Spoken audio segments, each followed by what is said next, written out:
କରିବା ମୋ ମାଉସୀ ହାତ ରନ୍ଧା ମଟନ ଝୋଳ। ଆମ ଭଉଣୀ ସବୁ ମିଶିକି ସବୁ ଛଡ଼ାଛଡ଼ି କରିଦେଲୁ। ଆଉ ଗୋଟେ ଭଉଣୀ ସବୁ ଗ୍ରାଇଣ୍ଡିଙ୍ଗ କରିଦେଲେ। ଦେଖନ୍ତୁ ସବୁ ପେଷ୍ଟ ରେଡ଼ି ହେଇଯାଇଛି। ଇଏ ଅଦା ପେଷ୍ଟ, ରସୁଣ ପେଷ୍ଟ, ଆଉ ପିଆଜ, ଆଳୁ, ଟମାଟର, ମସଲା ମସଲି, ଆଉ ଇଏ ମଟନ ଥୁଆଇଛି ଘୋଡ଼ିଆ ହେଇକି।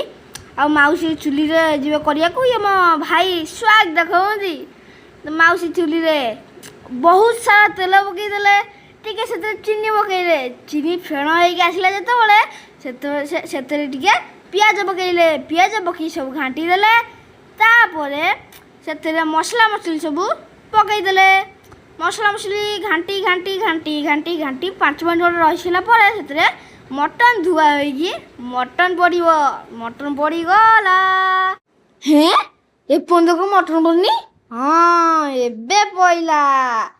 ମଟନ ସବୁ ମାଉସୀ ପକାଇଦେଲେ, ତାକୁ ଘାଣ୍ଟି ଦେଲେ। ଦେଖୁଥିବେ ତା ଲୁକ୍ଟା କେମିତି ଲାଗୁଛି।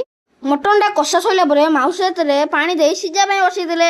ସିଝିଗଲା ପରେ ଆମେ ସବୁ ବସି ପଡ଼ିଲୁ ଖାଇବୁ ବୋଲିକା। ମଟନ ତରକାରୀଟା ବହୁତ ଟେଷ୍ଟି ହେଇଥିଲା। ଭଲ ଲାଗିଲେ ଲାଇକ୍, ସେୟାର, କମେଣ୍ଟ କରିବେ।